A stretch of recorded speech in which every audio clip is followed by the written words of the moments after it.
the goal would always be to take care of yourself and try to just do what grandma used to do. Chicken soup, sleep, vitamin whiskey C. in your tea at night. Whatever it takes. Whiskey and lemon or honey have or something. Have a hot toddy. I believe that each and every one of us has the power within ourselves to create the life that we really want. And I want to help give you the tools to make that happen. I'm Danica Patrick, and I'm pretty intense. The topic of food, health, and wellness is definitely a favorite of mine. And today's guest, Kelly LeVeque, is a pro at that. She's a holistic nutritionist and a celebrity health coach. Her clients are, people like Jessica Alba, Jennifer Garner, Emmy Rossum, these very beautiful, healthy, perfect-looking people. Well, she tells them what to eat and how to take care of themselves from the inside out. That makes them look good on the outside, too. She's an amazing woman. She's super positive, and I think that's what you'll come to in the end, is realizing just how her positivity has really carried her through her life. She actually started out in the medical field, and then being a nutritionalist to people and helping them was something she did as a side hustle. And eventually it just got to the point where she could do it as a full-time job. So let this be an inspiration to all of you out there that you can have a side hustle while you're doing your real job and eventually make it your full-time job. So please enjoy this show from this very inspirational woman. I love health and fitness and wellness and food and all that stuff, and it really seems like you have too. Like looking at, what you went to school for, the jobs you've had, it's all in that same vein. So do you remember maybe your first, maybe you didn't even identify with it then, but can you look back now and go, oh yeah, of course, because I've always been into wellness? I can go all the way back to freshman year of high school. I remember loving health. It was my first science course. I remember acing every test and easily remembering what was in the book. But the weird part is when I was in high school and then applying to college, becoming a registered dietitian and becoming a doctor really wasn't top of mind for me. Mm-hmm. I'm the oldest of 3 girls, and I really wanted to make my dad proud, and he was a business finance guy. So I sort of really just was impressionable and wanted to make him proud. And I have 27 relatives that went to USC, so I had my eyes set on USC and to be a Trojan. But it was then again my junior year going into my senior year at SC, and I took all of my science courses that senior year, called my dad in tears. I was like, what am I doing? Nature of Human Health and Disease was the best grade I ever got in a college class, and I was like, I should be an MD, I should be a registered dietitian, I should go back for kinesiology, this has all been a waste, finance, statistics, it's like, what am I doing? Why didn't you do that? So at the time, my dad, being an entrepreneur, was willing to support each of myself and my sisters through college, which was such a blessing to not have student loans, but we knew the day we graduated, we were cut off. So going into my senior year, he's like, well, if you want to take on some debt and go back to school for another year and a half at USC or extend your stay, you're more than welcome to do that, but you could always look into how could you have a career in the space, talk about biology, talk about nutrition, talk about health without being an MD. And so I ended up going down the path and getting a concentration in Nature of Human Health and Disease. And I worked for a pharmaceutical company right out of school, Johnson & Johnson. You've probably heard of it. It's my first job. It was like Love and Other Drugs. It was, if you ever saw that movie. I did. Is that what it's like? It's like you're a glorified caterer. Really? Yeah. But the interesting part of the job was being able to read studies and relay that information to doctors and try to help them understand how the drug was going to affect their patient. What kind of drugs were you? What kind of drugs are you pushing? So I sold a proton pump inhibitor, which is called Asifex. It basically is like a Nexium or Prilosec. It shuts down proton pumps, which are these little pumps in your stomach that give off acid, right? So it's up for acid reflux. And I sold levofloxacin, which is a really intense antibiotic. And knowing what I know now and knowing what I knew at the time, it was like angel and a devil on your shoulder. Like I knew taking an antibiotic was blowing out and obliterating gut microbiomes, and that, but at the same time, it's killing these bacterial infections that put people in the hospital and can be life-threatening. But people use antibiotics so frivolously. And they're just like, popping them like Skittles. Oh, you don't feel so great. Here's a Z-Pack. Here's this. How many days a year can you use an antibiotic and be like, you know what? I wouldn't worry about that.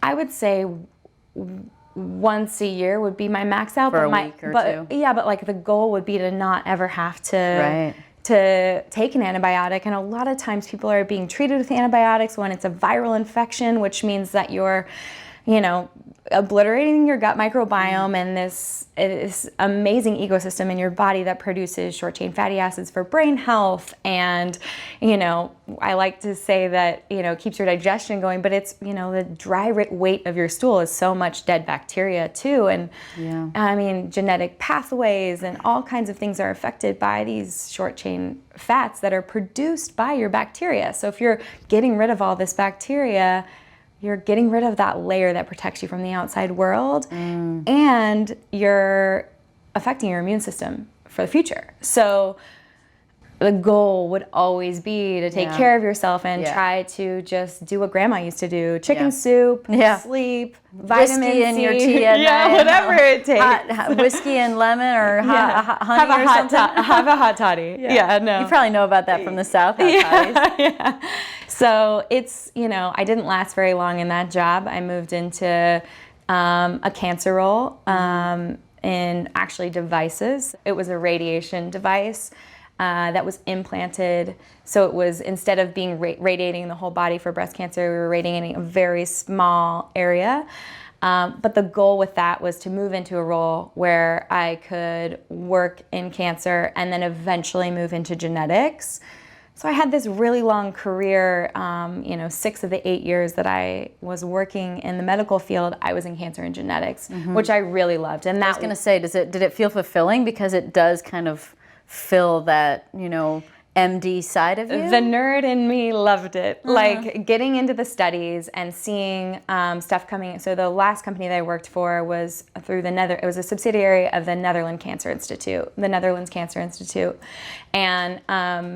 And what was so cool was in the Netherlands, they have all of these solid state tumors and they've never been treated. So they weren't treated with chemotherapy before they were removed from the body. So what they were able to do is run the genome of these tumors, and then you can find out, well, what are the feeding pathways of these tumors and what genes are basically turned up or turned down. And so that was really fun, because when you go to talk to an oncologist, and I had the 8 West Coast states at the very end before I moved into my own practice, they wanted to know what I had to say. They wanted to know the information. Sure. They wanted to know how it was applicable with their patients, which it was changing the game. What you used to do is just take a bunch of chemotherapy and throw it at someone, cross their fingers, and hope it was toxic enough to kill everything. And now, kind of like antibiotics, just it's killing everything, just not you. Yeah. Antibiotics are killing the bacteria, but with cancer, right? Like they basically get to the point of killing everything but you. Exactly. And they're really breaking down your body, and there are so many side effects to all of it. And so the cool part with it was understanding that like one specific chemotherapy agent was going to be really efficacious because of its genetic your tumor's genetic makeup. Instead of throwing the kitchen sink, they were really targeted, and it was personalized medicine based on genetics. And that is, that's so fascinating. I'm very into I've had my blood tested a couple of times for food intolerances, those food sensitivity tests. They're more common now, but the first time I did it was like 2013, I think, the beginning of 13. So they weren't really popular then. You actually had to seek out like a doctor that did them and sent the tests off. Now they go straight to the lab. But I love that stuff. And so there's probably so much that you can find out about somebody through lab work and... Absolutely. I mean, like nowadays, in my own practice, so I transitioned, I sort of moonlit this nutrition business, my Be Well by Kelly. Yeah, tell me about initially, like how, so it started off, I mean, like you called it your side hustle, which is totally true. I had so many side hustles when I was still working. So what'd that look like for you initially? Like what was the thing you were dabbling in that you didn't think anything about necessarily? Well, so every single time I went into PubMed research for my cancer and genetics job, I would find myself kind of, down a rabbit hole about lipid metabolism or insulin resistance or metabolic syndrome or, Crohn's disease. Yeah, I go down those rabbit holes all the time. Of course, lipid resistance, that's the one. These kind of, those facets of health were really interesting to me. And it wasn't that I had to read, which I love, Well and Good and Mind Body Green and those, health websites that give a lot of information. I write articles for them. I have courses with them. But for me, going into the research was really, really fun. And then I was just that annoying girl at parties who was like, oh, tell me about, your bowel movements and your skin. And like, I would geek out. Like if you told me that you had food intolerances, or I would want to know what test you took and what you were intolerant to and how it made you feel when you cut it out. How did you feel? And so do you want to know? Yeah, I do. No, we don't have to go into it, but I'm happy to talk about it because I love that stuff. But so that was what you started. So you were doing like side like you were just kind of being distracted a little bit by, or no, you weren't distracted. You were just learning even more. Yeah, I was marinating in the information. I was really excited by it. And one of my best friends, I had sort of pushed her out to start her own business in events because she had really worked on these amazing events here in LA, like Elle Women in Hollywood, Us Weekly Parties, like all this really cool stuff. I'm like, you are the vision. Like, why don't you just go out and do it on your own? Push her. And she did it. And then she turned the tables on me and was like, so you need to stop talking to people at parties about their health and just go help people. So I went back to school, and then for nutrition, I started it as a side hustle. I started sharing on Instagram. Knowing that you were going to transition, or did you go back to school for your side hustle just because you were that curious and you wanted that information, or were you preparing for the transition? I was preparing for the transition. By the time I finally did it, so you had your job going on and you were doing this other stuff. I think that's important for people to know, because there are so many people that when you tell them like, oh, I can't do that, I have a job, it's like, and whether you think you can or you think you can't, you're right. Yeah. So if you say I can't, that is your reality, and you just didn't let that be your reality. You were like, oh, look, I'm doing this job. It's like very difficult and intellectual and scientific, and it stimulates me somewhat. But this other thing that I really want to do, and so you just filled your plate up a little more full. But you got to still take steps to move forward. And while it wasn't your full-time job and you weren't doing consultations and actually helping people one-on-one and writing books and all the things that you've done now, you were starting the process. I think it's important for people to understand you can start a process until you feel confident enough that it's something that it's still going to be a leap. Of course it's going to be a leap. Sure. But you're going to at least have some kind of foundation.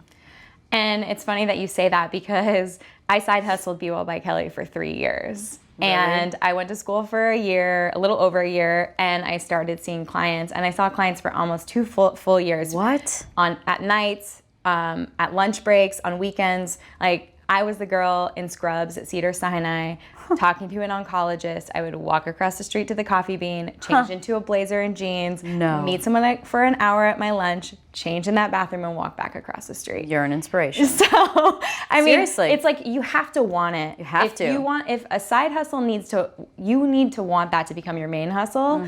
And I think looking back, I could have probably left my cancer and genetics job maybe a year prior. But, I jumped off a curb instead of a cliff. Yeah. And I knew that my phone was ringing at the time. Yeah. And when the time came to really leave that job, I was giving up a lot of stability, a 401k, a company car, insurance, a salary, insurance.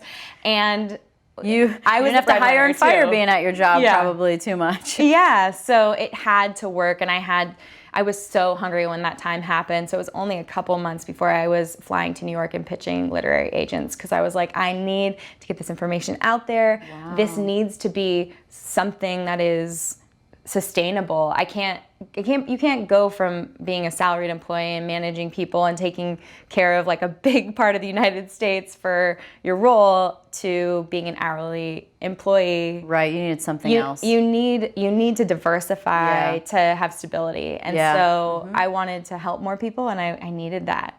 Diversification. Bigger reach. Yeah. And I actually just listened to a podcast the other day. I think it was Bob Proctor with Lewis House, who we just saw on the way out. Yeah. He was saying that wealthy people don't have one source of income. No. And actually, the dean at USC told us that most millionaires in LA have over 5 sources of income at any given time. And that could be under one business or umbrella, but you always should be looking to diversify and have like passive forms of income, whether that's an investment property, product, speaking engagements, one-on-one with your clients. And so I started to think about like, how can I really elevate my brand and help people at the same time in different segments of the market. So a book came to you right away. Well, I guess the nerd or the geek that you call yourself, I don't call you that. I'm proud of that. That's okay. There's nothing to be ashamed of. I mean, that's like deep intellectual topics that help a lot of people. So a book came to mind right away then. Well, I had read so many books over the years. What's been your favorite health book? Oh, it really changes based on the year, but I think Easy reader. Let's think about an easy reader for me. I really do think Grain Brain by Dr. Perlmutter for a scientific book is a great look at how gluten affects the body and the brain, and redirects blood flow, and what is healthiest for our bodies. Right. I think he's done a really good job, and the updated version is really good. But it depends on what you're looking for, And for me, what I found was I could go out and read one of those diet books that was written by an MD in a weekend. Like, it was an easy read for me. I'd highlight a couple things, act like it was a textbook, sort of reference the studies, look at the studies they were referencing, see if they made sense to me. But what I didn't find is that between those and like the Pinterest soup cleanse diet that people look up to lose 10 pounds before a vacation. There was nothing in the middle that trusted people with the science and gave them a little bit of light structure to eat what they wanted to eat. Everything in that space was sort of like along the lines of really like allowing people to trust their intuitive eating, right? Well, for me, intuitive eating, if I have a donut, my intuitive next meal is a piece of pizza. And I know on a biological level that's called emotional eating. Yeah, it's because my blood sugar is going up and crashing down, and all I'm craving is more carbohydrates and starches, and it's those highly palatable foods they're like drugs. They're our first drugs growing up, For kids, you see it. They go to a sleepover, they come home, they're crazed. And I remember feeling that way. So I wanted people to have that light science, but a little bit of structure so they understood how to balance their blood sugar, how to eat an anti-inflammatory diet, how to shut down hunger hormones instead of fighting not to eat. Right. If it's the craving that you're failing from, stop the craving. Exactly. And there's so many people out there that are just trying to white knuckle, willpower their way from meal to meal, or they read one of these diet books that inspires them for a minute. They take that PDF of like what they can eat and what they can't eat, or they're doing something that is unsustainable, like the ketogenic diet I talked about in 2014 in an article for Birdie, which is like a Click Media. It's like a website for beauty and health. And no one was talking about it, but it was in the research. It was coming out in the studies, and I was seeing it. But it's not something that I think people can sustain until they're 90 years old. Right. It's something that you could use as a functional intervention to ditch sugar cravings, to increase brain health, to burn some fat and feel good. Sure. Some kind of a reset. Yeah, but you have to look at it that way. And the thing is people jump into these things thinking that they're going to do it for the rest of their life, and then they fail, and their confidence, hits the ground, and they feel bad about themselves because they can't control what's on their fork. Sure. Instead of thinking about their business and what they can give back to the world and their family and Sure. all the things that really make life worth living. So I tried to really answer what I saw was like a big black hole in the marketplace, which is like, how do I give you the tools to eat what you love, to understand a little bit of the science, to stay motivated, because we're motivated by information, and then really, be able to live a flexible life. Right. So that's what I tried to do. With the book, or With the just, book. or okay, And with my business, Yeah. and with my clients. yeah, Like, it isn't something where I do consultations, I sit down with people, Yeah. we have roles. I mean, there are people with very strict roles and they have to be in some type of like X-Men suit or whatever. Yeah. And we have to get serious. But when it comes to, finishing those deadlines, it really is about integrating it into a lifestyle so Sure. that they're confident eating clean, going to dinner with Yeah, and friends. It needs to not be a diet. It needs to be a lifestyle. It needs to be something that is not temporary, but permanent. Absolutely. And the permanence can evolve, but the permanence of taking care of yourself and eating responsibly, drinking responsibly, having the emotional attachment to food with a level of understanding, that's one thing that I feel like, people think of healthy eating and they think it's a punishment. I'm like, you're ridiculous. You obviously have no idea how, you don't realize, but I made you basically a vegan paleo dinner tonight, and you didn't even know it. You had no idea that was gluten-free. You had no idea that was dairy-free. You had no idea, right? But so many people don't cook for themselves, or they don't know what's healthy, or they just have this negative association with food and fitness like being punishments. And I just think that emotional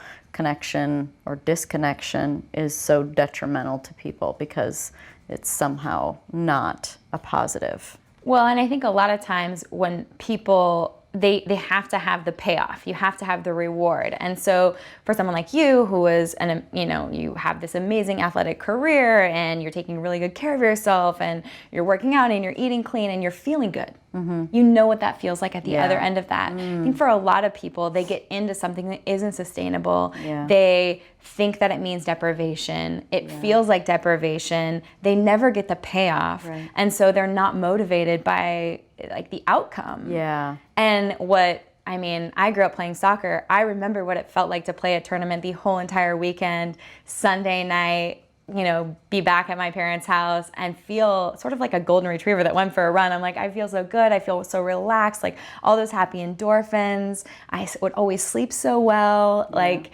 that's such a good feeling. And I want people to know what that feels like. Yeah, that was my goal with, I had a book come out at the beginning of last year called Pretty Intense. And it's mind, food, and body. So the what I had hoped with writing the book and people doing the 90-day program was that 90 days was long enough to prove to you how good you can feel. And so many people. So when I did the trial group for the workout program, the diet was recommended as well. And there were so many people along the way, and I had an open forum for it so that I could talk to people about how it was going, because I really wanted the information. They would be 4 to 6 weeks in, and they'd be like, I had pizza and I felt so bad. I don't even want to do that anymore. And I was like, thank you. Yeah. That's the answer you want. You want people to realize that I'm working out to feel good, right? Yeah. Because I know that when I don't eat dairy and when I don't eat gluten, my energy levels are through the roof all the time. Okay. I know that when I work out, I feel more confident and I can accomplish even more things in my life. I wanted that to be what happens, which sounds similar, right? Like you want people payoff. Yes, you want people to have it be a lifestyle. And when they pull back like that and they have that pizza, it's not that you can never have a piece of pizza, but when you're constantly eating pizza Thursday, Friday, Saturday night, you don't know what that food hangover feels like, what that brain fog feels like. You are in that. You live it. And that's like your normal. Yeah. So elevating everyone so that they know what it feels like, then they're making those healthier choices. They're like, I can get this cauliflower crust pizza or I can make it, and I can still get those Italian flavors without that brain fog the next day. Slight or compromise in lethargy. texture. Yes. Slight compromise in texture to feel amazing. That was the biggest thing for me in my diet history, was when I cut out dairy and gluten after doing a food sensitivity test. Then because it was everything I ate was in it, and I was like, what the hell am I going to do? But I had so much more energy. It was like I never was not motivated. I was like, oh, it's 3. I go work out again, I guess. I was like, oh, I'll go for a walk. I'll do some Danica's yoga. doing double days. Yeah, I do 2-a-days all the time. That's where it started. I actually started with, I had done IVF to freeze my eggs, and I gained 4 or 5 pounds out of nowhere in 2 weeks. Just hormones or injections. Yeah, horrible. And so I was like, wow, I guess I'm going to have to lose the weight for real. This is real fat. Yeah. Fun. Oh, fun. It didn't go back to normal like they said after one cycle. And so I decided to do paleo from just dairy and gluten-free. And then I started doing some 2-a-days. That's great. Yeah, and it all worked together because I had plenty of energy for the 2-a-days, because I was even more restricted with my diet after cutting out the grains and beans and all the little extra bits, cutting the corners. But yeah, 2-a-days, there's energy for that too. Yeah. So what was the point that you finally made the transition from side hustle and, basically spending 18 hours of every day working? So I started Be Well jobs. by Kelly in September of 2012, and that was after going to school, and I took it full time in September of 2015. So what happened? Was there something that happened?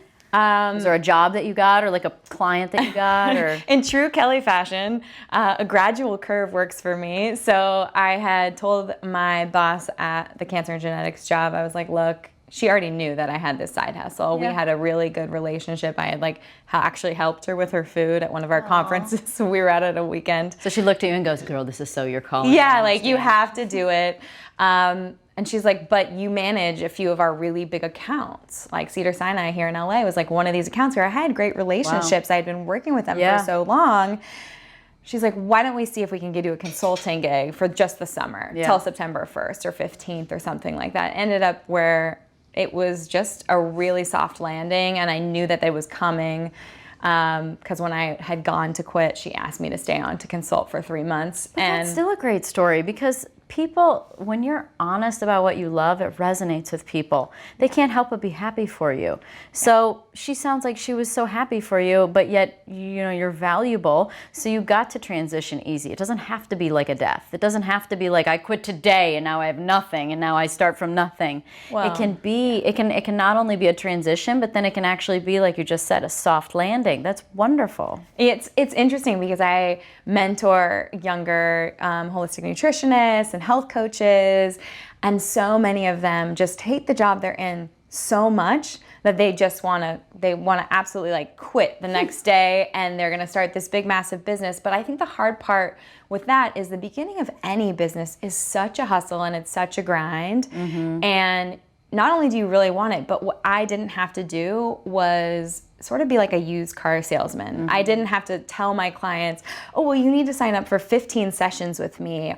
I got to prove it at every single session. It was oh yeah, we'll just do one-on-one consultations. I have an hourly rate. If it works for you, if it resonates for you, if you find it beneficial, we can meet again. You weren't desperate. I wasn't desperate. And that's really important too, because you really have to show your worth. It can't be about the money. You can't seem, you really just need to bring value. And that allowed me to do that. And it's something that I really always coach these young girls, and I don't have a guy that I'm coaching, but all these young women to really start to build their side hustle, to see people on the weekend. If you really want it, you have to give up your personal time to do it. Yeah. So and you should kind of be happy to do it on some level. It's so And if you're fun. not, then you're probably not. You probably didn't find your true side hustle or your true passion, right? Because you were willing. Yeah. So at the same time, what I found was ironic in reading up on you was that your husband also ditched his main job for his side hustle at the same time. Hello. Yeah. Yeah, I think there was a really entrepreneurial energy going on in our house at the time.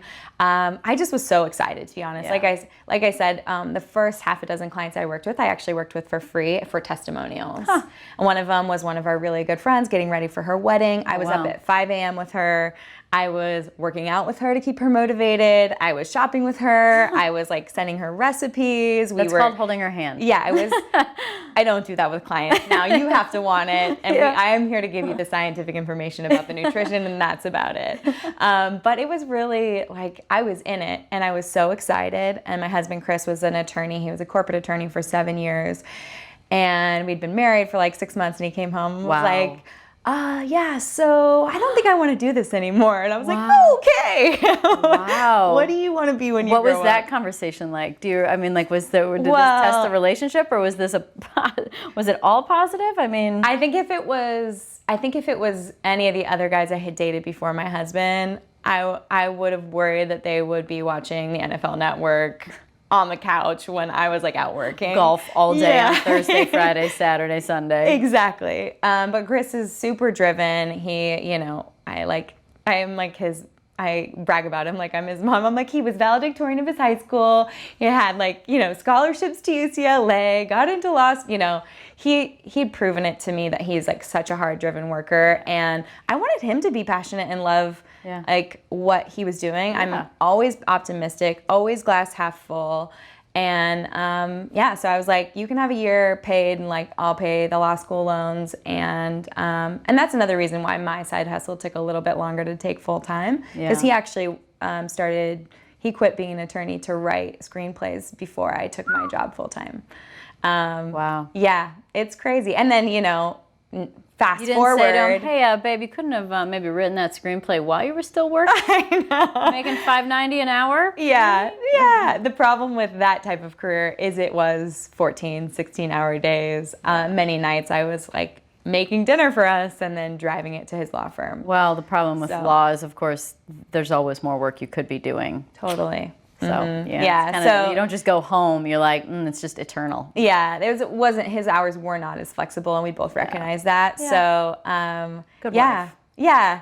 Poor guy. He got sucked back into Be Well by Kelly, looking at all my contracts, and that's okay. That's being a supportive husband. Yeah, using all the benefits. I'm sure you made him healthy meals, didn't you? Yeah. No, he eats pretty well. I mean, he trolls me on the internet. His Instagram is @BeBadByChris. So he likes his fair share of pizza and beer and all that. But yeah. How is your guys' relationship? Do you like to do all the same things?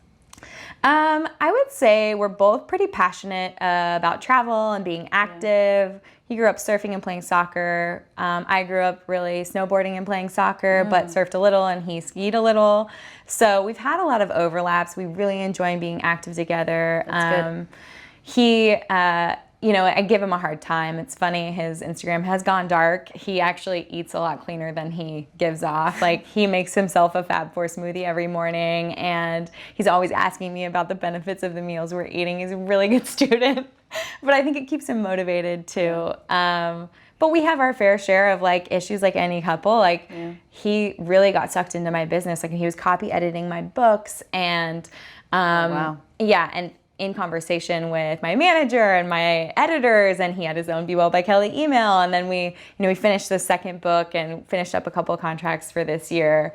And he retired again from Be Well by Kelly. He's like, we need to unravel this and keep our personal life separate from the work life, because you want to keep that sexual energy, and you want to come together at the end of the day and say what did you do today? Not should we talk about that deal? Yeah. Because that's going to really kill the energy in the bedroom. That brings me to a thought of balance. And, my theory on balance is that it's not real, period. You can't in one moment be balanced. Right now you're here. Yeah. And, right now he might be at work. And so clearly it's out of balance right now. So it just ebbs and flows. And so sometimes you need help. Sometimes he needs help. Sometimes you come together in a much more, symbiotic, loving, passionate way. And other times it's like, look, I need you to check and make sure this is okay, because, I got to sign this contract and I trust you more than anyone in the world, and I'm sorry, but How is that balance between that and having a son now? Yeah, so our son Sebastian is almost 10 months old, and we call him the gummy bear because he like really doesn't have any teeth yet, and he smiles, and the kid needs dentures or something. It's pretty funny, but He'll get those teeth soon enough. Yeah. You'll know when he starts crying all the time and slobbering, right? Yeah, it's just like a drool beard. Teeth are coming. He's really brought a lot of energy to our lives and a lot of magic, and we are seeing life and slowing down. We're seeing life in a totally different light, and we have a completely different perspective on what's important. But it also really makes you efficient at your job because you have to trade off the time of like, well, if I go do this, is it important enough to take away time from Sebastian? We call him Bash Man. Is it his time, or is this really important enough for me to, or should I be prioritizing this other thing? So it makes you really good at saying no, and because you respect yourself and your family. I used to be like the yes woman. I went to every event, I supported everyone, I wanted to learn and grow and be there. And when you add an element of a family member to your life, you really are. You can run yourself ragged, and that's not healthy either. And so my health is and taking care of myself so I can take care of my family and then support my community is really my priority buckets. Yeah. So, and Sebastian had a hard time coming into the world. Like he went to CHLA for 2 weeks, Children's Hospital of Los Angeles, and he's 100% healthy kid right now. But it was really scary in the beginning, and really just total priority shift. But it's actually made being a mom super easy and changed my perspective there, where people worry like when their kid's going to take their first steps and what milestones they're reaching. And I'm like, I have a healthy child and he's loving life. Get some perspective pretty quickly. Yeah. So it's been amazing. What is your personal sort of health? Like I'm curious, like what your normal day of food is, and then maybe like what your fitness is. Yeah. So we'll start with food because that's my happy place. Me too. That's why, like for me, I can't do intermittent fasting. I can't like I'm like not one of those people that wants to food prep. I'm like, no, I want to cook. Yeah. And I don't just make like a 10 of these things and 10 of these things and 4 pounds of that. I'm like, no, I want to eat what I want then, and I'll make it fit the macros that feel good and the calories. Yeah. And I'm a lot like you, actually. So I talk about it in my book, but I created a light structure plan to help people balance their blood sugar and eat to satiety, and it's called the Fab Four. Okay. So I'm looking for 4 things at every meal: protein, fat, fiber, and something green, leafy greens, herbs. I'm looking for that color. The reason for that is like the essential amino acids from protein, you have to get that from your food. Protein sources, what can they be? Well, it depends on what you like to eat. So for me, I'm a red meat eating woman. So that can be bison, lamb, steak. It can be poultry, chicken, turkey, any type of fish, shellfish. What about the quality of like, vegan burgers now, or protein powders, or yeah. So there's something called the biological value, which I talk about in my next book, and it talks about what is bioavailable in your body. So a lot of times people will say, oh, I'm going to get 10 grams of protein from pea protein, I'm going to get 10 grams of protein from steak. But the biological value of steak is you absorb 100% of those amino acids and they're available to your cells, whereas the biological value of pea protein or plant-based sources is actually somewhere averaging between like 60 and 70%. Wow. So you would have to eat even more to get that same amount of protein in your cells. And the way that protein works is we ingest it and we use it if we need it to make things. It makes hormones and receptors, and it makes cells and everything that's in a cell. And so your body's constantly breaking down cells and rebuilding them. Yeah, but if we're made of protein, basically, right? You are a protein being. You're made of protein. A low protein diet is going to make you crave sugar. It has sometimes side effects of feeling depressed or anxious. So you're going to see that in a diet where protein isn't as bioavailable. And so for me, I will start my day with a smoothie, and I do use collagen as a form of protein because I eat animal muscle meat. Right.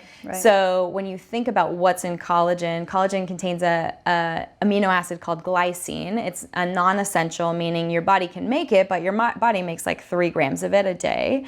To synthesize new collagen in your body, you need about 10 grams a day. So I think collagen protein in, say, like a smoothie or supplementing with it in some form of a drink is a great way to up your collagen intake or your glycine intake to synthesize new collagen. And as long as you're eating other forms of amino acids that are easily bioavailable, like fish or steak or chicken or whatever, then that's a great way to round it out. So as a meat eater, I like collagen in my smoothie. I pretty much start my day with a smoothie. I would say 90 to 95% of the time. Man, I love to chew my food.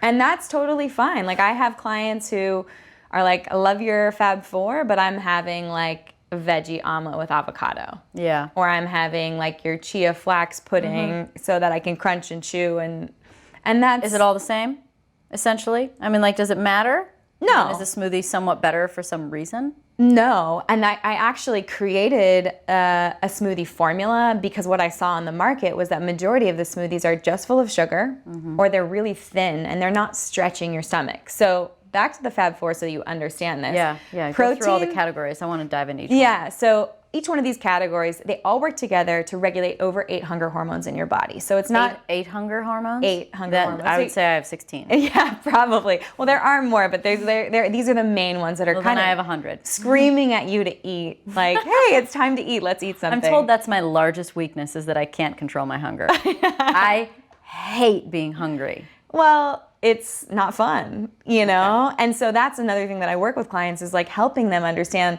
how to actually biologically turn those hunger hormones off or regulate them. So protein does a really good job of regulating close to 6 of those 8. Okay. Then you have fat, and you have essential fatty acids, meaning you have to get your omegas, like omega-3, from the food that you eat.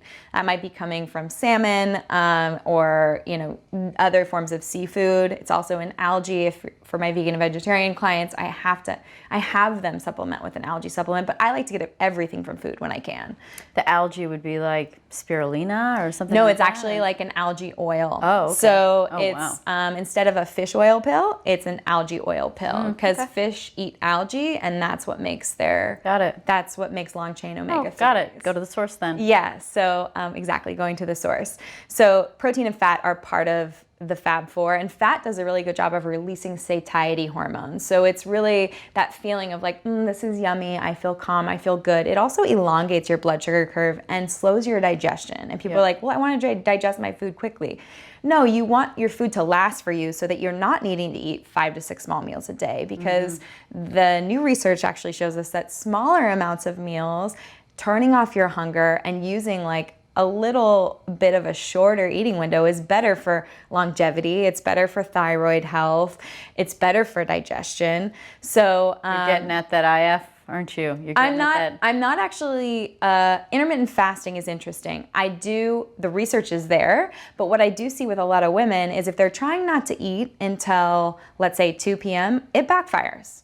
Yeah. They binge eat. They end up eating everything in their cabinet between 2 and 8. It's already dark by 8 o'clock at night, and our insulin sensitivity and our ability to use our calories as fuel is actually higher in the morning. It syncs to a circadian rhythm. I was just going to ask, are you more of a fan of circadian method? Yes, absolutely. And so is it solid at 13 hours, or is it more about light and dark? Explain the circadian method. So circadian rhythm is it's a cycle of like being awake and being asleep, light and dark. It's the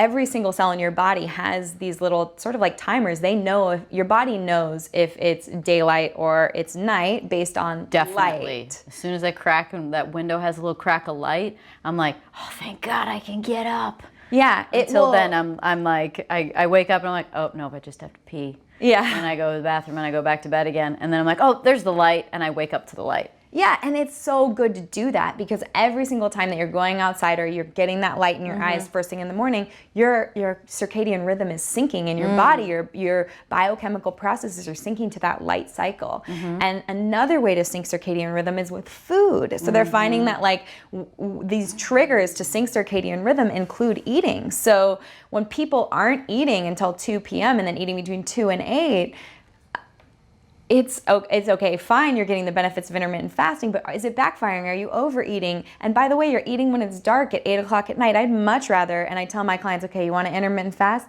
Get up in the morning, work out, wait a few hours to eat. Don't wait too long so you binge. Maybe you have breakfast at 10 if you wake up at 6 or 9 or 10. And then you're having dinner at like 5, like my grandma.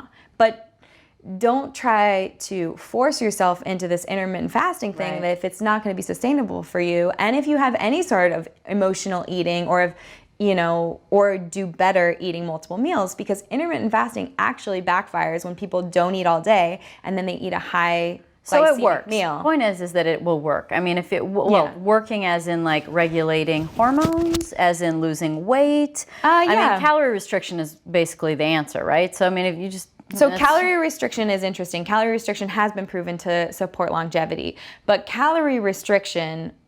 intermittent fasting can be better than calorie restriction in that when you are eating in a specific window, your hunger hormones can go down versus when you're calorically restricting throughout the day, those don't actually come down. They just always are like, we just still need more food. We're still hungry. So it really depends on the person. Got it. Like we improve, glucose numbers, metabolic numbers on blood tests, cholesterol numbers. I can improve body composition, all of that without having to use intermittent fasting. Right. So the point is like it can work as long as you follow through with it, but the problem is it's not sustainable and it's a high fail rate. Yeah, I'm always looking at these, I want to call them fad diets or as tools. Right. So I'm like, what is the lifestyle, the wellness lifestyle that you want? Like you want to eat healthy and you want to move your body and you want to sleep well and you want to manage stress. Those should be your pillars, okay? And then you can be distracted by a turmeric latte, how you're going to add matcha to everything, how you're intermittent fasting now, whatever. These are all tools. Don't make them the basis of how you're taking care of yourself. Right. So the basis of how you're taking care of yourself is what does your body physically need? It needs protein, it needs fat, it needs fiber, and it needs phytochemicals, and that's from the greens. So fiber, we're talking about... do those last two go together, or are they... They can. Okay. So like... How do you separate them then? So fiber, it's interesting, like people think about spinach and they're like, oh, that's a lot of fiber. Not really. It's like 1 to 2 grams. Whereas like you get so much of it. A cup of broccoli, you're getting 6 grams of fiber and you need close to 30 grams of fiber a day. What about like chia seeds? So chia seeds are great, and I separate them too because my smoothie, I'm looking for fiber sources like chia, flax. Would that fit into fat or would that fit into fiber? Chia is a fiber. Okay. So when you look at the carbohydrate content of chia, 5. And so is the fiber. And the fiber is 5. So the net carbohydrate is 0. The effect on blood sugar is nothing, but what is it doing? It's feeding your gut microbiome. It's proliferating those cells that protect you from the outside world. Would something like let's say raspberries or something like blackberries, higher in fiber, would that fit into the fiber category? It would. It's also, it's not my first choice. I'm not looking for like sugar sources to be the first source of fiber. I like non-starchy vegetables, nuts and seeds, things that are really fiber rich. And then I look at like the starches, whether you're like adding sweet potato or berries, or you want a tortilla with your tacos and you're picking like some cool paleo coconut flour tortilla. As sort of like the not so Fab Four, but like a plus. You can add it to your plate. This is not about deprivation. It is really about looking for the things your body needs to turn off your hunger hormones, elongate your blood sugar curve, because the Fab Four turn those hunger hormones off, slow digestion so that your blood sugar doesn't jack up and crash down. That way you're not coming into lunch starving and making those bad choices. You're able to make a healthier choice, not because you didn't set yourself up for failure. Sure. And then if you're adding those like fun alternatives, let's not make that the main component of your meal, because you're not really getting much out of that. Whereas like the berries and I love berries, and I put them in my smoothie. But the formula for the smoothie is the Fab Four, and then if you're adding fruit, we're limiting that to a fourth to half a cup based on how glycemic it is. Because I don't think people realize that like a cup of pineapple is 14 grams of sugar. Sure. And that's actually something that can kick people who are pre-diabetic into diabetic blood sugar numbers. Wow. So what's your smoothie? Tell me what exactly. So every single morning I'm either having a collagen protein, or I actually have been using grass-fed beef protein lately, which has collagen as well, because it has those branched chain amino acids that really do a good job making you feel full, and they're great for muscle building. So like, you end up getting 20 to 30 grams of protein? Yeah, I'm always looking to at least have that minimum of 20 grams of protein. I add about a tablespoon of fat, so that could be a fourth of an avocado if it's a whole food fat, or like a heaping tablespoon of almond butter, peanut butter, coconut butter, coconut oil. Are you a fan of the oils?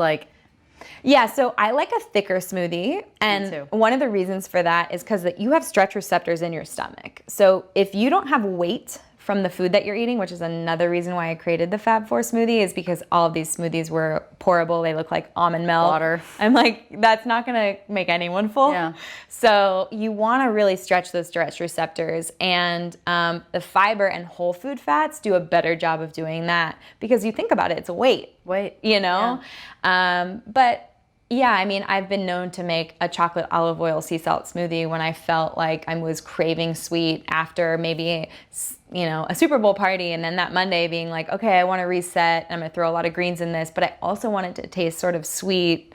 How can I satisfy cravings before they hit and ease myself? Like, I'm all about that gradual consistency, because what we've seen in research is consistency always outpaces. So it's like these fad diets and these short pushes, which bursts of energy in a workout or bursts of like changing your life can really motivate you to clean it up and keep it clean, or at least elevate a little bit more like the month or two after. But I'm looking for someone to make something a lifestyle. That's what it's about. So I'll pick a protein. I'll pick most often a whole food fat, but occasionally I'll mess with like an MCT oil or something. A fiber. So chia and flax do a really good job. When I'm breastfeeding, I'll throw some flax in there. I will also throw acacia fiber in, which is from the acacia tree, and it's all soluble fiber. So soluble fiber does the best job of feeding that gut microbiome, and it's just fiber. It's really easy. Let's go get that. And then the greens is sort of like big handfuls of spinach, kale, whatever I feel like. I can go really green and I might squeeze a lemon in it, or I might just throw a regular handful and it might taste like a snickerdoodle cookie or a chocolate peanut butter cup. So I know the formula, and I teach my clients the formula. I empower them to make their own smoothies. But if, like I said, I can think of half a dozen clients who are like, don't make me drink my breakfast. Yeah. Cool. Okay, then let's critique mine. So normally what I eat is, so I've gone away from red meat, but I still eat fish. Okay. And it has nothing to do with flavor. I absolutely love the taste of short rib. Not a problem. Steak's delicious, but it's more about feeling sympathy. So I will have 1 tablespoon of chia seeds, and I'll put it with hot water and get it on the in a pan on the stove. Heat it up, because it makes it's like has this gelatin membrane around the chia seed that makes it plump up, kind of like a tapioca, or as you know, I'm kind of saying it so people understand what it does. And then and it turns into basically an oatmeal. So I put in about 14 adaptogens, everything from ashwagandha, lion's mane, cordyceps, reishi, rhodiola, shilajit. I mean, the list goes on. Danica's just chilling. I put it all in. And then imagine if I didn't have it. And then I do 1 scoop of, I like Vega vanilla, the Vega Vanilla Sport. I've tried about a dozen different proteins, and I don't do dairy, so any of the wheys are out. I try and stay away from animals. So I've actually had plenty of collagen in my life, and it never bothers my stomach. I do like it. But from the vegan proteins, that one is, to me, the least upsetting to my stomach. Some of them are kind of, some of them make my mouth really dry. Some of them make me bloated. They're all different. Like the brown rice protein, to me, is junk. Like I really just don't enjoy it. My stomach blows up just like as if I had gluten. So I do that, and then I put somewhere around Depending how hungry I am, 3 to 5 ounces of berries or fruit. So it might be like half of an apple. It might be like, again, like actually a small container of blueberries is 6 ounces. So and really it's under 20 grams of carbohydrate. Yeah. So it's not crazy, but I'll put on around 15 grams of carbohydrate worth on top, and that's it. That's my breakfast. Absolutely delicious. There's not much fat in it. No. Because I found that the calories go through the roof quickly when you add fat. I used to add almond butter, put nuts on it. I mean, add chia, add flax, add it all. Hemp seeds, the more the merrier. Yeah. And then I'm like, oh, Jesus. Like, all of a sudden you end up 25 grams of fat, which is times 9, which is a lot of calories because there's 9 calories per gram of fat. Yeah. And so that's how I've like calorically restricted myself a little bit more, is just to cut out a lot of added fat. Mm-hmm. So that's my breakfast. So I like your breakfast, and you're getting a little bit of fat in your chia seeds. Yeah.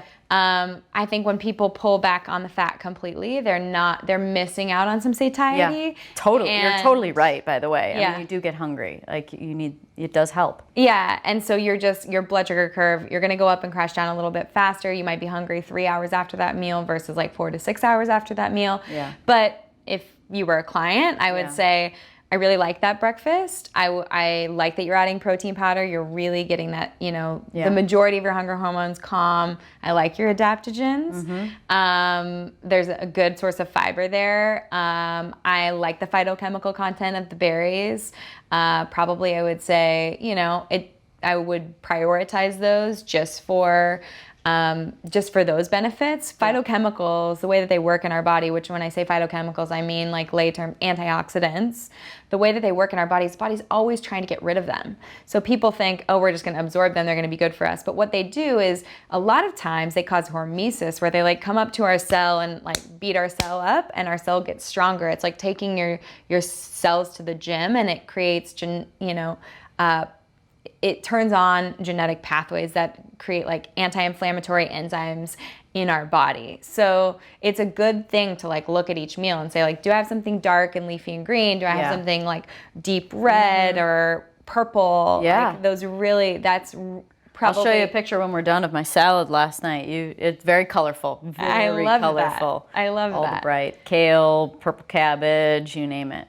Well, I think that your breakfast sounds actually really, really balanced. And it kind of reminds me of, I have this warm chia pudding, which is sort of the same thing, but I do have a little bit of flax meal and hemp hearts in there, but basically the same idea. You know what else I also love? If I know that my lunch might be a little light or something like that, if I'm at home, it's usually a bigger meal. If I'm out, it's usually just like lettuce and a protein. Yeah. But if I'm at home, I'm like, oh, I can have really good, like more carbohydrate-oriented things that I know fit my criteria of what I like. Yeah. So anyway, so that might be the situation, and I'll put coconut butter, like that coconut manna on it. Oh, and well, then you're getting enough fat. That you're is fine. delicious, and that is that's like nature's frosting. It's so nature's frosting.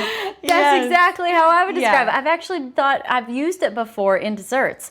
I'm like, oh, I'll just melt coconut manna and put it on the top, and then like you can make a carrot cake with that on top. It's delicious. Oh, I feel like my stomach's probably growling now. So what is the process? So pretend like we've started the process. So pretend I'm a client. Okay. What happens? I'm coming to you, and let me just make this up. So my goal is to make sure that my energy levels stay really good. I just want to lean out a little bit. I'm not looking to make major changes. I just want to feel good energy all the time. I don't want to feel hungry. I don't want to be controlled by that hunger element. Yeah. And I want to just lean out just a little bit. And I'm okay to do this over the course of the next 8 to 12 weeks. Okay, so that would be like the first part of any consultation was like, what are your goals? What's your timeline? And do you have metrics? Like, is it a jean size? Is it weight? Is it measurements? And you'd be bringing me like any old blood testing, which would be like anything in the last 3 to 6 months max. Oh. And if not, then we would It's old then.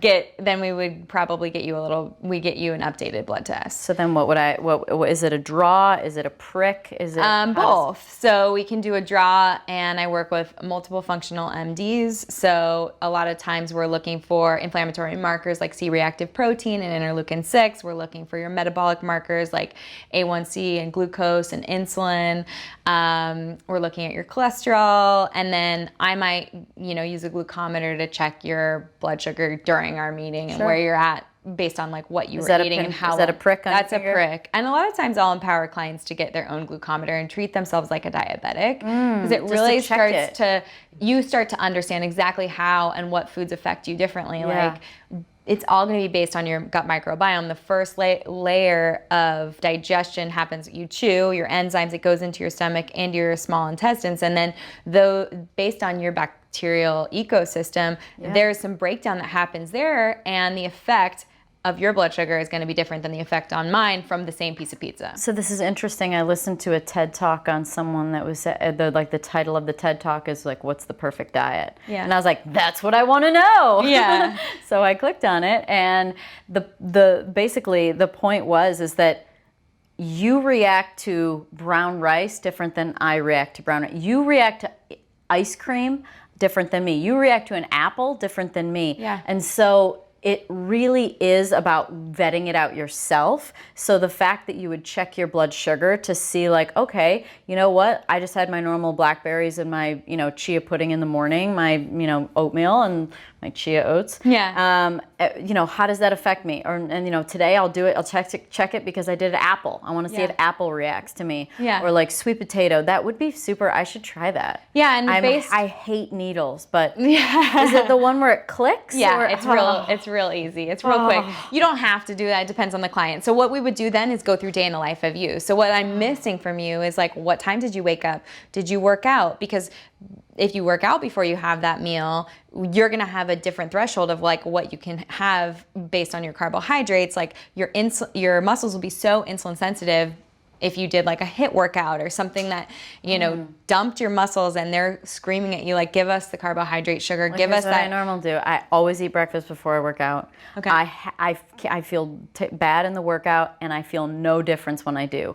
Like some people can't eat before they go work out. I love it. I have to do it. I feel no discomfort. I'm not like sick because of it. Yeah. So I usually eat. I mean, honestly, it's only like maybe an hour before I go work out. And then so I'll work out around like 8:30, 9 o'clock. So I'll eat around like 7:30. And then I work out from anywhere from an hour to 2 hours, and I do everything from HIIT training to lifting weights, CrossFit. Like I go intense. I'm pretty intense, and pretty intense probably really describes me from a fitness standpoint. Yeah.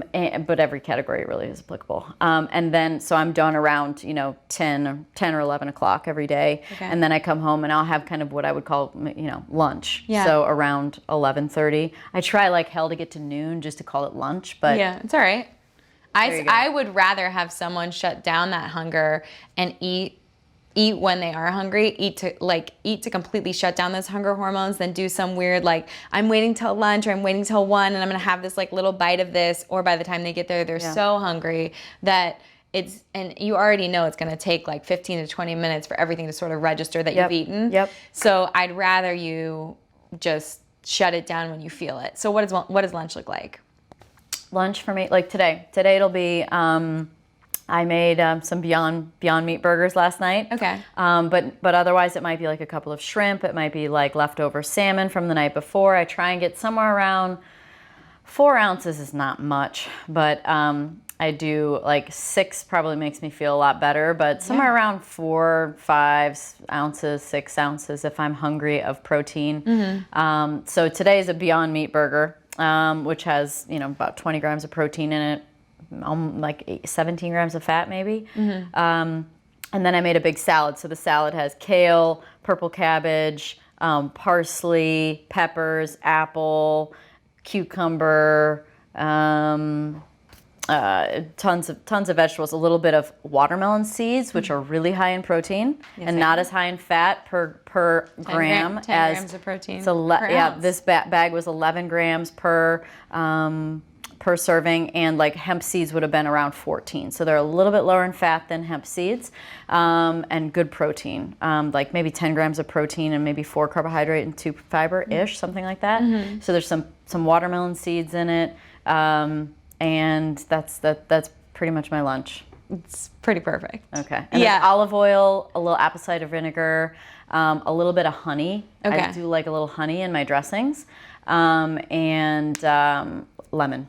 Okay, so I look at that lunch and I say, okay, you do sort of low glycemic carbohydrates at breakfast, and you do like the same sort of thing, whole food carbohydrates. It sounds like maybe like your squashes, your sweet potatoes, things like that, but you're putting apple in the salad. The only thing that's faster to break down is going to be that honey, right? But you're having it with protein and you're having it with fat. It's going to slow the digestion of that. I think that based on your workout is not a problem. It would be about if you wanted to lean out. What I'm seeing is at breakfast you're having a carbohydrate, which means blood sugar. Carbs are hitting your bloodstream. Your blood sugar is spiking. Insulin's being released. That's a storage hormone. That lasts in people's body anywhere between 3 and 6 hours. If someone's insulin resistant, it's not you because you work out the way you do, and you can tell by your figure, but like insulin resistance, if someone has that, sometimes insulin's lasting 8 hours after a meal. So it's shutting down fat burning that whole period of time because your body is being told to store. So that spike of insulin at breakfast, you're probably clearing that throughout your workout. Then your muscles are empty. They're excited for sugar. They want to suck that carbohydrate back in, and you're having it with apple and honey. Then I would look at dinner. So if you wanted to lean out and we wanted to have like the least effect and we wanted to sort of change your diet, I would make sure that dinner is a little bit earlier, and maybe 5 or 6 o'clock at night, and then you're done eating after that. And I would do a low carbohydrate dinner because I'd want to have a time period where you're not having that flood of insulin and you're not having that chemical messenger that says like fat cells suck up fat, muscles suck up sugar. Because when you're in that storage mode, I think I always say like hormones are queen. Like I've had so many clients come to me. Hormones are a bitch, which is a queen. Yeah. I've had so many clients sit down with me, and it's like the quote unquote perfect, healthy, everything you'd see sort of a diet, and you look and it's like they're having grain-free whatever type of pancake or oats or fruit, but and then paleo, and then at lunch it's like a big quinoa bowl, and at dinner they're like doing some type of whatever brown rice or sweet potato on the side, or you like have someone do Whole30 and they started their day with fruit and they ended their day with a whole bunch of sweet potato. And I look at that and I go, okay, well, you started eating at 6 a.m. and if insulin's not clearing your system for 4 to 6 hours, and at lunch you're doing it again, there's another 4 to 6 hours, at dinner you're between 5 and 6 p.m. you're doing it again, then you're really shutting it down hormonally from when you wake up until midnight. And so we really only get 6 hours. So how do I get you an elongated burn without totally changing your life? Right. I just pick one of those periods of time. I know what I need to do. When I tell you my dinner, you'll be like, this is what you need to change. Okay. So my dinners, very common, the highest starch would be like a carrot. Okay. Well, that's not crazy. I don't even barely eat sweet potatoes at dinner. If I have any sweet potato, it would be like at lunch, I'll do like sweet potato hash. I kind of do 2 breakfasts. So I do like shredded, I'll do like 3 to 4 ounces of sweet potato, and in the pan, it'll be nice and crunchy. I'll do like half of an avocado or a quarter of an avocado. I use Just Egg because of all of my blood tests, eggs was registered the highest off the charts of reaction. For me, is that a bad thing? No, or is that real? Is that real? One of the top 8 food allergies. Yeah, and a lot of people are really surprised to find out that they have that. I don't feel bad, but it registers 6 years apart. The same different tests, 6 years apart, and eggs were off the charts. Still like, no thanks. So I do Just Egg, which is like a mung bean, and then I'll do spinach. So if I want to lean it out from a caloric standpoint, then I just take the avocado out and I just have the sweet potato, the Just Egg, and the spinach. But other than that, dinner is usually just vegetables. So carrot, kale, Brussels sprouts, onion, mushrooms, peppers, maybe spaghetti squash. That's probably like the squashy. That's probably like, I mean, I like white starches like that. Yeah. Like all the squashes I think are a great way to like pull people back from those like really starch heavy and foods. then protein. But where I fail, and I know this is the problem now, is like last night, like any night, I don't try and keep the calories low, which it's easy to do if you want a dessert to just say like, I'll just have some strawberries. Yeah. Right. So I'll have like some berries and I'll either just eat them like that, or I'll put like a little bit of almond butter on the side. Or like last night I made this delicious little cocoa powder, almond butter, a little bit of honey, and it was not very much. It's like a fudge bite. It was so delicious, and a little bit of milk to thin it out so I could make it into like more of a, like puddingy. Yeah. And I had some strawberries with it. I mean, it sounds that's delicious. my sugar kick of the last thing I eat before I go to bed would be like some berries and sugar. Yeah. Damn it. It's okay because most people have grown up and there's these like social expectations of like, Oh, no, we're I having was a by meal, myself. No, I was and by then myself. We're having a dessert. but these are baked into us, like a sweet after a meal. Like that's pretty baked in. But a good example is I had a client, exactly the same sort of a thing. She was shooting a movie and craft services was like bringing out desserts, and she was like, just give me the fruit. And so they started bringing out plates of fruit for her, and the quantities were getting a little bit too big, and I don't think she understood the amount of sugar that was present there. And so what we did is we actually switched her to a dark chocolate bar that used a stevia erythritol sweetener in it, and it didn't have that glycemic effect, but she had that like little bite of a high phytochemical dark chocolate with like a little sea salt. Felt great, killed the craving, and she moved on. And then maybe like once a week, we'd be like, go have a blast with craft services. Enjoy those strawberries. So yeah, whatever it is. But it also, calories are important, but hormones, I think, really can do a lot more for people in understanding that hormone piece, because the last thing I would want someone to do is like continue to lower their caloric load and always be trying to be at a caloric deficit to lose weight, because what it's doing potentially is it's making your body react. If you do it long term, like in the short term, like intermittent fasting or a bout of caloric restriction can be beneficial. But if we're doing it for the long term, we can have surges in, stress hormones, and then also our body is going to respond. It's going to it can start lowering our metabolic rate, and we're going to respond to that. And so our body doesn't work as hard, and our cells don't work as hard because they're getting used to the new normal of what you've decided is. And that's how yo-yo dieting sort of, you have to keep continuing to pull back and continuing to pull back. So tools like intermittent fasting, or understanding how to like bring insulin down, or making sure that you're getting good sleep and you're not overdoing caffeine, things that can affect insulin, those all play a role in helping you hit and maintain that goal. What's your guilty pleasure then? I'm sure you've been asked that only a million times, and I sound cliche, but I'm curious. No. I mean, I'm like, it's funny because I grew up here in Southern California, where tacos and guac and chips and like margaritas and all of that was like is a part of my life, and my parents were not actually healthy. Like my mom, I just don't think they had the information. So my mom didn't drink coffee, but she cracked a can of Red Coke every morning before driving me to school, So, education is king. It's everything. Yeah. So for me, I think it would be a tie between some sort of like snickerdoodle cookie or like fried chips and guac. Some Mexican fiesta. Yeah. Or it's like a fiesta, or it's like I'm stealing Santa's plate of cookies. Chips, guac, tamales, margaritas. Yeah, like something along those lines. Just and I like to, like you, I'm looking for ways to really enjoy the things I grew up having with healthier options. And I think if you have those enough and they hit the spot, then you really aren't craving and needing to go get super grindy.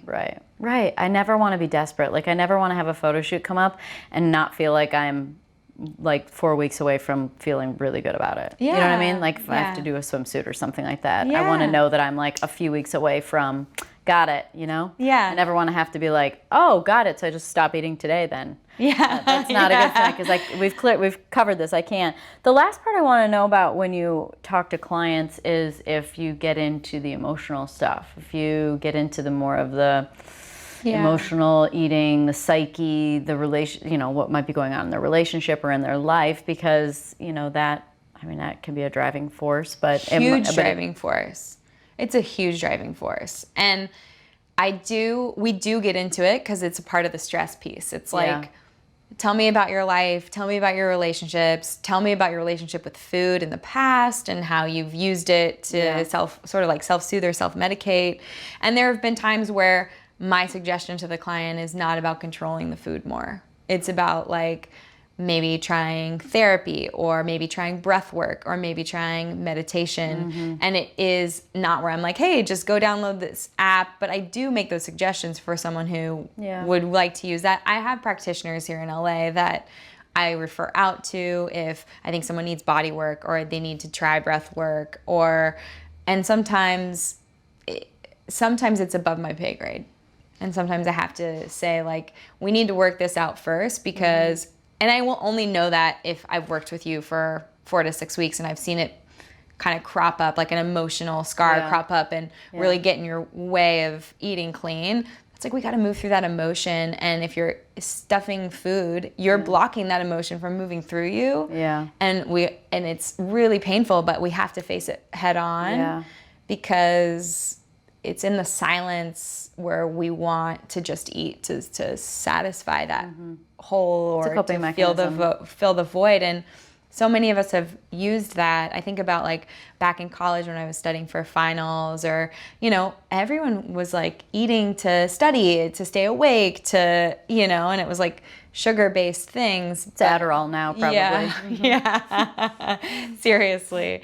But, it's a hard piece of the puzzle because it's so intertwined. Food is so emotional.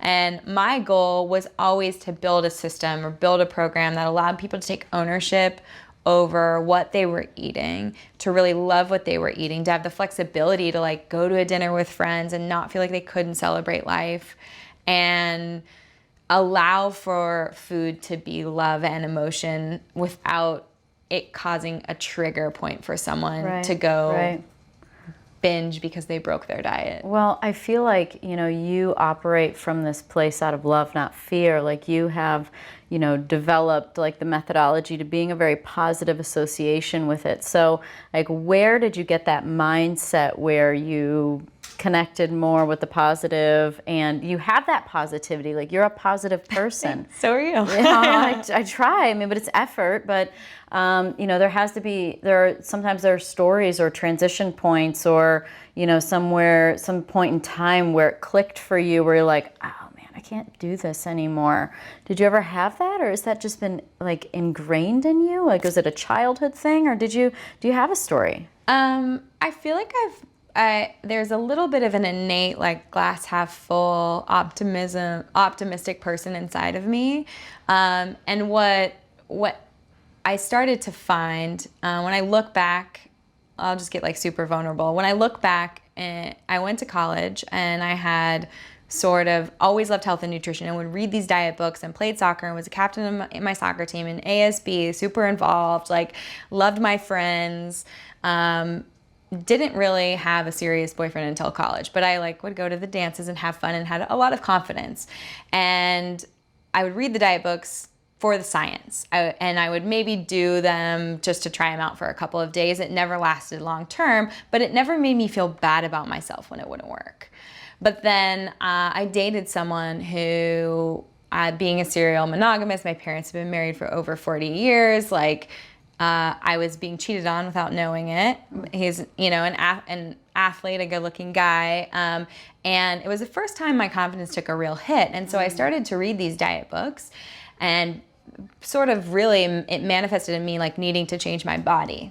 right? I must not be pretty enough, skinny enough, good enough, yeah. which is the first time I ever felt that way. Yeah. And so I started to read these diet books, and then I really started to do it. And then when it would fail, because ultimately, like, I'm a college kid eating in the college cafeteria, or I'm out with friends and I'm wanting to like really celebrate life and be this positive person I had always been, my confidence took major hits. And I'd be like, oh, I need to. And what I felt was like, I talk about the pendulum ball, and you said like balance doesn't exist. It's like this thing where people think they're going to be perfect and their ball is going to stop. And it's not. Like, it's always going to be bouncing. It's like homeostasis. It's even your blood sugar is going up and down and up and down and up and down. Always. It's never just solid, like steady state. And that's how we are emotionally too. And so I'm thinking about this like light flow. And what ended up happening was I was like doing these diets, trying to do them. And then I was swinging back to like going to Cabo on spring break with all my friends and feeling out of control. And not to the point where I'm like, oh, I'm binge drinking, but I was like eating all the chips and guac, you know, and feeling worse about myself. And so what I was finding, I was like, all of these diets do are make you feel like junk about yourself and your body. And it was killing my confidence to do the regular things that I would do, like, you know, be in a role in my sorority, or like play on my soccer team, or be with my friends. And how was food affecting my confidence in this way? Like, how I can control all of my life, but I can't control my food choices. I can't not eat that chocolate. I can't not. Why is this so, you know, well, one, it's like human nature to eat, and it also is also necessary. It's necessary. It's our first coping mechanism. But the more I tried to control it, the more my pendulum ball went like this. Well, because it's a polarity, right? It's total polarity. The more you're over here on the restriction side, the more you usually fall into the binge side of things. And so if you can just stay closer to the middle, it doesn't swing so far, and you feel more comfortable and control, which is what it just feels like, you know, so authentic to you, that your program revolves around this sustainability and ability to control those triggers. Yeah, you know, and it's what I needed. It's really what I needed. And so I stopped going to try to do other people's things, and I started looking at these books differently. You know, I got out of that bad relationship. Yep. I turned back, you know, I really came back to myself. What gave you the confidence? I mean, it's kind of a side question, but you know, a lot of the things that I like asking people about on the show are just certain things that they've experienced that are emotional, that help them transition. Like, you were in this yo-yo of lacking confidence and then trying to get confidence in these other ways to, you know, impress somebody, and, you know, eventually you left. And so what gave you that kind of confidence? Well, it's interesting. It's sort of we'd have to go into the layers, but you know, I was raised in a family where the person that you're with, physically, emotionally, and sexually, is the person that you marry. And so being that relationship was my first real relationship, and something I felt like this innate need to hold on to it and to make it work. And honestly, I just hit rock bottom. It was like embarrassing when I would find out that this was happening. It's nothing that I would ever stand for my friends. Yeah. Like, I didn't understand who I was. I didn't feel anywhere near close to myself, because if it was my friend, I would have been like, what the hell are you doing? Isn't that interesting? Yeah. And like, but for some reason you're like, oh, I'm gonna like you say it out loud, and you're like, what would my friend would say, leave. Shit. Yeah, right. Everyone would say leave, you know? And it just got embarrassing enough, and to the point where I was done, and I needed to move on. And I think people just hit rock bottom and something like that. And based on, you know, I am thankful for the confidence that my parents instilled in me at a young age, and that sports instilled in me, and like my friends, because I think that timeline was shorter than it because of those factors. And I feel bad when people don't have a little bit of that foundation wherever they get it, to be able to look at someone who's not treating you right and say, I'm out and I deserve better. And that's sort of, you know, I just hit that breaking point and was like, you know what? I might disappoint my parents for not, you know, being with this person that I was with for the first time and marrying that person, but this person isn't right for me, and it's not what they want for me anyways.